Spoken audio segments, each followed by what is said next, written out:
अस्सलाम वालेकुम, मैं हूँ रिदा फ़ातिमा, एंड से नॉवल की वॉइस आर्टिस्ट। मज़ीद मज़े-मज़े की नॉवेल्स के लिए एंड से नॉवल की ऑफ़िशियल वेबसाइट पर जाएँ, लिंक आपको डिस्क्रिप्शन में मिल जाएगा। तकदीरे अज़ल असकलन सदीकी, शाह के पास आना ही होगा। अभी तो तुम आसमान को आने दो, इसको बताती हूँ मैं कि उसने तुम्हें कहा था खाना ले जाने को और तुमने ज़ारा को भेज दिया, फिर देखना वो बताएगा तुम्हें। ज़रताशा ने गुस्से से कायनात से कहा, और अब के कुछ था जो कायनात को डिस्टर्ब कर गया। एकदम से उसे खौफ आने लगा। अगर आसमान भाई को पता चल गया और वो उससे नाराज हो गए तो इस पूरे घर में एक आसमान भाई ही तो थे जो कायनात को समझते थे, और जब वो चाहती तब आसमान भाई उसे सपोर्ट करते थे। और अभी उसका कॉलेज ख़त्म हुआ था और यूनिवर्सिटी भी वो आसमान भाई की वजह से ही जा पाएगी। लेकिन अगर वो नाराज़ हो गए तो क्या होगा? नहीं नहीं, वो उनको नाराज़ नहीं कर सकती थी, कभी नहीं। इतने में कायनात को नानो आते दिखाई दी। इसको क्या हुआ है? वो करीब आते ज़ारा के सर पर पट्टी बनी देखकर फिक्रमंदी से पूछा। क्या होना था दादी, ये सब इस मनहूस की वजह से हुआ है। जरताशा ने अब भी थोड़ा सा भी लिहाज नहीं किया था। कायनात का दिल चाहा वो दो थप्पड़ मार डाले जरताशा को। आह, काश वो मार पाती और कोई उसे फिर कुछ ना कहता। और वो जो लोग कहते हैं तुम इन पर सब्र करो, कायनात को उसके अपने रब की कही हुई बात याद आई थी। और एक बार फिर इसका दिल सुकून में आ गया था। वो बहुत गलत कर रही थी, अपने साथ नहीं जरताशा के साथ। वो इसका और अपना मामला अल्लाह पर छोड़ रही थी। वो चाहती वो भी उल्टा सीधा जरताशा को बोल देती और बात यही ख़त्म हो जाती, हिसाब बराबर। लेकिन वो सब्र करके अपना सारा मामला अल्लाह पर छोड़ रही थी। और तुम्हारा रब बेहतरीन हिसाब लेने वाला है। सही से बता मेरे को। रज़िया बेगम के कुछ समझ नहीं आया था। दादी, ये कायनात इसको बोला था आसमान ने कि खाना ले जाए जायदान के रूम में, लेकिन इसने ज़ारा को दे दिया। और अब देखिए जायदान ने क्या किया ज़ारा के साथ। जरताशा ने तफसील से बताया और रज़िया बेगम अभी कायनात को कुछ उल्टा सीधा कहने ही वाली थी कि रुक गई। इनको तो लगा था कि सिर्फ कायनात की बात है, लेकिन यहाँ तो जायदान। तू क्यों नहीं लेकर गई खाना जायदान के कमरे में? अब रज़िया बेगम कायनात से पूछने लगी थी। वो नानो, मुझे डर लगता है उनके रूम में जाने से, उसने डरते डरते कहा। इस घर में किसी ने उसे इतना कंफर्ट नहीं किया था कि वो आराम से जो भी बात हो कर सके। खा नहीं जाएगा वो तेरे को जो डर लगता है। रज़िया बेगम को कहाँ फिक्र थी अपनी नवासी की, ना अपनी पोती की। फिक्र थी तो बस दोनों पोते की। पोती इसीलिए इस घर में खुश थी क्योंकि इसका बाप जिंदा था, और नवासी और इसकी माँ दोनों ही बोझ थीं। नानो, कल मैं गई थी खाना देने तो इन्होंने मेरे ऊपर भी पता नहीं क्या फेंक मारा था। वो तो अच्छा हुआ मैं वक्त रहते साइड हो गई थी, तो मुझे लगा नहीं। अगर लग जाता तो, और अगर मैं जाती तो ज़ारा की जगह मैं होती। अब उसने अपनी सारी बात कह डाली। हाँ, तो जान से नहीं मार देता तेरे को वो। देख कायनात, मेरी सुन। जो काम तेरे को मिलता है करने, वो चुपचाप किया कर, वरना अभी तो नहीं जानती मेरे को। रज़िया बेगम अब कुछ और भी कहने लगी थी कि उन्हें आसमान दाखिली दरवाजे से अंदर आता दिखाई दिया। कहाँ गया था तू इतनी दोपहर को? आज पता भी है परिवर्ष के सालगिरह है। वो अब कायनात को छोड़ आसमान से मुखातिब थी। हाँ दादी, मैं जानता हूँ। इतना लकी दिन मैं कभी भूल सकता हूँ क्या? कहाँ है वैसे मेरी लाडली? एक अलग ही चमक दिखाई दे रही थी इस टाइम इसके चेहरे पर। वो सो रही। अच्छा है, अभी ना उठाना उसे, शाम में ही सरप्राइज के वक्त उठाएंगे उसे। तुम्हें क्या हुआ? अब आसमान की नज़र ज़ारा पर पड़ी। अभी उसके जाते वक्त तो अच्छी भली थी। आपके लाडले भाई का कारनामा है। जरताशा ने सीधा तंज भरा जुमला बोला था। क्या मतलब? असवान ने नागवारी से कहा। आपके भाई के कमरे में गई थी और ऐसे बाहर आई, जरताशा ने कहा। लेकिन तुम क्यों गई उसके कमरे में? अब उससे शायद गुस्सा आया था, और ज़ारा उसे तो वैसे ही इतना दर्द हो रहा था, ऊपर से जरताशा ने ये क्या कर दिया था। तो हेलो, इसे क्या बोल रहे हो, इससे पूछो ना। उसने कायनात की तरफ इशारा किया। इसने भेजा था खाना लेकर ज़ारा को कमरे में, क्योंकि महारानी को खुद नहीं जाना था। और जैसे जरताशा ने कहा वैसे किया। छोड़, पागल हैं ये दोनों। अभी हम जाते हैं, देख कर आते हैं जायदान को। رضیہ بیگم کہتی یہاں سے نکل گئی تھی کیونکہ وہ جانتی تھی ابھی یا تو کائنات کو آسمان سنانے والا ہے یا زارا کو۔ ایسے میں وہ بڑی یہاں کھڑی اچھی نہیں لگیں گی، اسی لیے وہ ایسا کہتی یہاں سے نکل گئی تھی۔ وہ پورا شے دیتی تھی اپنے پوتے کو، لو میں ساتھ ہوں، تم جو چاہو وہ کرو۔ بھائی وہ میں کائنات نے اب ڈرتے ڈرتے بولنا شروع کیا۔ اس کی بات پوری ہو اس سے پہلے ہی آسمان اپنے ہاتھ سے اشارے سے اسے روک دیا۔ کوئی بات نہیں ہے، میں نے تمہیں اس لیے کہا تھا کہ یہ دونوں جب بھی زائدان کے پاس جاتی ہیں تو کوئی نہ کوئی الٹی حرکت کر کے آتی ہیں جس کی وجہ سے زائدان کو غصہ آ جاتا۔ اس لیے میں نے تم سے کہا تھا تم چپ سے جاتی اور کھانا رکھ آتی، وہ کھا لیتا، لیکن خیر کوئی بات نہیں۔ زارا کو چوٹ اس کی اپنی غلطی کی وجہ سے لگی ہے، اس نے ضرور اندر جا کر کچھ الٹا بولا ہوگا زائدان کو، جس وجہ سے اسے غصہ آ گیا۔ وہ زارا پر ایک طنزیہ نظر ڈالتا اور پھر واپس سے کائنات کو دیکھنے لگا۔ زرتاشا تو ہکا بکا آسمان کو بولتے سن رہی تھی، زائدان کی تو سائیڈ وہ لیتا رہتا تھا۔ وہ نئی بات نہیں تھی اس کے لیے، پر کائنات، وہ اچانک کائنات کی سائیڈ کیوں لے رہا تھا؟ یہ بات اس کی سمجھ نہیں آ رہی تھی۔ تمہیں مجھے صفائی دینے کی ضرورت نہیں ہے، میں جانتا ہوں تمہیں بھی اور اس سے بھی۔ اب تم جاؤ پھوپھی کی مدد کرو، دیکھو وہ اکیلے کچن میں کام کر رہی ہیں۔ اب کہ اس کا لہجہ نرم تھا، بہت ہی نرم، کائنات کی خوشی کا تو ٹھکانہ نہیں تھا۔ جی، وہ جلدی سے جی کرتی یہاں سے غائب ہو گئی تھی۔ اور ہاں اب تم دونوں، وہ غصے میں دونوں کو گھورتا، یہ اسوان کہیں سے بھی وہ اسوان نہیں لگ رہا تھا جس نے ابھی کائنات سے اتنے اچھے سے بات کی تھی، جس نے ابھی کچھ ٹائم پہلے پریشے سے بات کی تھی۔ وہ اب شدید غصے میں لگ رہا تھا۔ جب میں نے منع کیا تھا کہ تم نہیں جاؤ گی زائدان کے روم میں تو پھر کھانا لے کر کیوں گئی تم، ہاں؟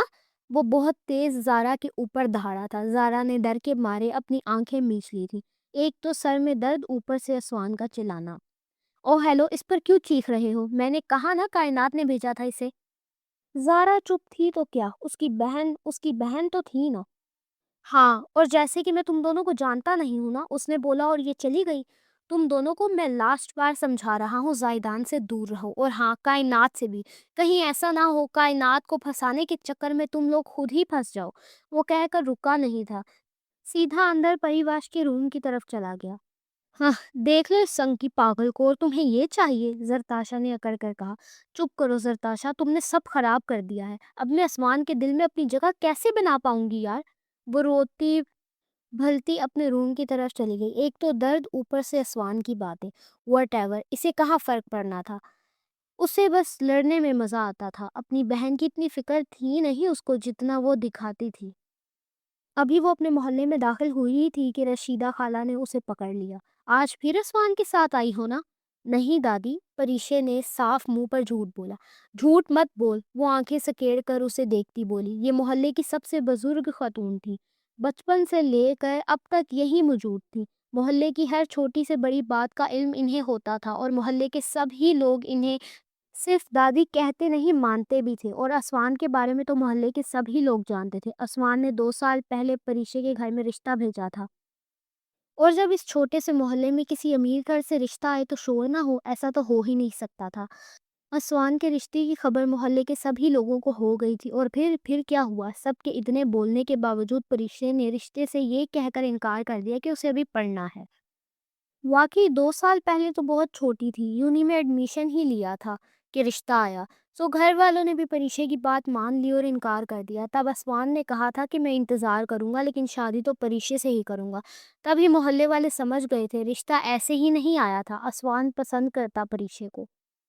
اور اس کے بعد ایک دو دفعہ وہ محلے میں آیا بھی، اور اتفاقاً جب کبھی پریشے کو آنے میں مسئلہ پیش آتا تو وہیں سے گھر ڈراپ کرتا۔ اور اس بار بھی رشیدہ خالہ کو شک ہو گیا تھا۔ ہاں دادی، شرمندگی سے اس نے اپنا سر جھکا لیا تھا۔ ہم تو بول رہے ہیں کر لے اس سے شادی، شادی کے بعد پڑھنا، رشیدہ خالہ نے کہا۔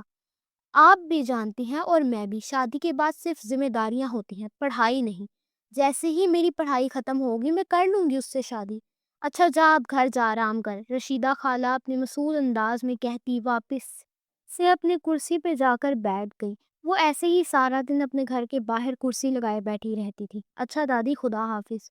وہ ابھی کچھ قدم ہی دور تھی اپنے گھر کے کہ بچوں کا جھوم گھروں سے نکلتا دکھائی دیا، اور کچھ بچے آپ ہی کرتے اس کے پاس آ چکے تھے۔ یہ وقت محلے کے سبھی بچوں کا مدرسے کا وقت تھا۔ محلے میں ایک مدرسہ اور ایک ٹیوشن، اور محلے کے سارے بچے ادھر ہی جمع۔ मदरसा चले जाओ नहीं तो देर हो जाएगी, और फिर मिलते हैं ना शाम को, फिर बातें करेंगे और खेलेंगे भी। परीक्षे ने सबको देखते प्यार से कहा, शाम को पक्का खेलने आना बाहर। उन सब बच्चों में से एक बच्चा बोला, हाँ हाँ पक्का आऊंगी। परीक्षे के वादा करते ही सारे बच्चे अब अपने मदरसे की तरफ बढ़ गए। अस्सलाम वालेकुम आरिफ चचा। आरिफ चचा अभी घर आकर खाना खाने के बाद वापस अपने स्टोर ही जा रहे थे। परीक्षे की नज़र उन पर पड़ी तो हमेशा की तरह आज भी उसने उन्हें सलाम किया। वालेकुम अस्सलाम, और बताओ पढ़ाई कैसी जा रही है? वो अब उसके पास आते खुशदिली से कहते, एक तो जैसे परीक्षे को अपनी पढ़ाई की फिक्र थी, वैसे ही इसके मोहल्ले के रहने वाले हर बंदे को भी, क्योंकि वो मोहल्ले की पहली लड़की थी जो इतना ज़्यादा और आगे पढ़ रही थी, और जिसकी बदौलत मोहल्ले की और भी लड़कियां यूनिवर्सिटी जाने लगी थी। हाँ अल्हम्दुलिल्लाह, आप सुनाएं दुकान कैसी चल रही है? बस अल्लाह का करम है। अब जाओ घर आराम करो, घर जाकर मैं भी दुकान जा रहा हूँ। वो ये कहते आगे की तरफ बढ़ गए। अल्लाह हाफिज, वो पीछे से मुस्कुराते कहती, जिस पर वो पलटकर हाथ से इशारा करते चले गए और वो भी अपने घर की तरफ बढ़ गई। अम्मा आपको पता है असवान भाई बहुत अच्छे हैं, वो किचन में आती मरियम बेगम से कहती, जो मामूल के हिसाब से खाना तैयार कर रही थी। अच्छा, इन्होंने बस इतना ही कहा। हाँ अम्मा, कम से कम इस घर में कोई तो है जो मुझसे मोहब्बत करता है आपके अलावा, वरना सभी पता नहीं क्या समझते हैं मुझे। चलो ये तो अच्छी बात है ना कायनात, इन्होंने प्यार से कहा। अम्मा वैसे मुझे आज एक चीज़ बहुत अजीब लगी। ज़ारा को चोट लगी थी उनकी वजह से, और नानो को ज़ारा की फिक्र ही नहीं कोई। मुझे लगा इस घर में सिर्फ आपके और मेरे साथ ऐसा होता, क्योंकि हम बोझ हैं इन सब पर। लेकिन ज़ारा, कायनात को इससे इतना खौफ आता था कि वो इसका नाम तक अपनी ज़ुबान पर नहीं लेती थी, कि कहीं वो सुन ना ले, कि कहीं कोई इसे बता ना दे। हाँ तो अम्मा जान को अपने सारे बच्चों में सबसे ज़्यादा वो प्यारा है, वो लाडला है। बात जब उस पर आएगी तो वो हर बार ऐसा ही करेंगी, और इस घर में वैसे भी लड़कियों को इतना प्यार नहीं मिलता। लेकिन क्यों अम्मा? कायनात ने सवाल किया। क्योंकि बेटियों को हमेशा पराया समझा जाता है कायनात। मरियम बेगम ने आह भरी और सब्जी काटते हुए कहा, माँ बाप भी दिल में जानते हैं कि एक दिन ये पराए घर की हो जाएंगी, और बेटे बेटे तो अपनी जड़ों से जुड़े रहते हैं, इसलिए इनको ज़्यादा लाड, ज़्यादा हक दिया जाता है। कायनात खामोशी से मरियम बेगम को देखती रही। उसके दिल में अजीब सा खला सा महसूस हुआ। तो क्या हम कभी अपने नहीं हो सकते अम्मा? इसने धीरे से पूछा। मरियम बेगम के हाथ सब्जी पर रुके और इन्होंने कायनात को गहरी नज़रों से देखा। अपने तो होते हैं, मगर ये बात समझने के लिए लोगों की आंखों में इंसाफ होना चाहिए। जब दिल में फ़र्क डाल दिया जाए ना, तो फिर बेटियां चाहे कितना भी कर लें, इन्हें हमेशा कम ही समझा जाता है। कायनात ने आंखें झुकाते हुए कहा, फिर तो हमारा कोई सहारा नहीं है अम्मा। मरियम बेगम ने कायनात के हाथ थाम लिए। ऐसा मत कहो, सहारा सबका एक ही है, अल्लाह। लोग तो बदल जाते हैं, मगर वो कभी नहीं बदलता। याद रखना, अगर इंसानों से हक ना भी मिले तो अल्लाह हमेशा इंसाफ करता है। ये बात है तो फिर अम्मा, उसने लरसती आवाज में कहा, जरताशा ज़ारा को फिर भी बहुत मोहब्बत मिलती है। फिर वो मोहब्बत मुझे क्यों नहीं? मुझे तो उनकी मोहब्बत का 20% भी नसीब नहीं होता। मरियम बेगम के हाथ थम गए। उनकी आंखों में बरसों के दुख तैरने लगे। एक लंबी आह भर के वो आहिस्ता से बोली, क्योंकि उसका बाप जिंदा है ना अभी। ये अल्फाज कायनात के दिल पर किसी तेज खंजर की तरह उतरे। लम्हे भर को इसके कानों में सब आवाज़ें जैसे मद्धम पड़ गईं। वो अपने आंसू जब्त करते हुए मरियम बेगम को देखती रही। तो क्या? इसने धीरे से कहा। मोहब्बत का दारोमदार बाप के होने या ना होने पर है। मरियम बेगम ने आह भरी और चूल्हे की आंच हल्की कर दी। बेटी, ये दुनिया बड़ी खुदगर्ज है। जिसका बाप हो उसका सहारा हो, उसको लोग ज्यादा अहमियत देते हैं। जरताशा और जारा को उनके बाप की मोहब्बत और पहचान हासिल है, इसीलिए नानो समेत सब उनको सर पर बिठाते हैं। अगर बाप जिंदा हो तो दुनिया उसकी तरफ झुक जाती है, और अगर ना हो तो सबके दिल सख्त हो जाते हैं। कायनात के होंठ कँप-कँपाए। तो अम्मा, मेरा कसूर ये है कि मेरा बाप नहीं रहा।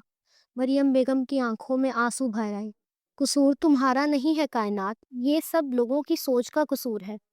और मैं बस दुआ कर सकती हूँ कि अल्लाह तुम्हें इस सबसे ज़्यादा इज़्ज़त और मोहब्बत दे जितनी तुम सोच भी नहीं सकती। कायनात के दिल में एक तल्खी घुल गई।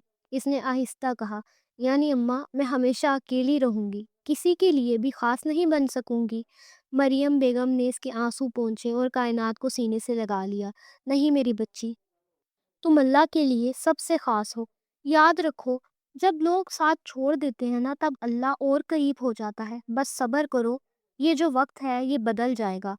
اچھا اماں، اب نماز پڑھنے جا رہی میں۔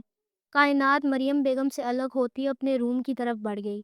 وہ ایسے ہی مریم بیگم کے پاس آ کر روتی، اور جب مریم بیگم اسے ایسے تسلی دیتی کہ اللہ ساتھ ہے تمہارے، تو اسے بہت اچھا لگتا تھا، جیسا دل کا سارا بوجھ اتر گیا ہو۔ جاری ہے۔ میں آپ سے ملتی ہوں اگلی قسط میں۔ چینل کو سبسکرائب کرنا نہیں بھولیے گا۔ تب تک کے لیے اللہ حافظ۔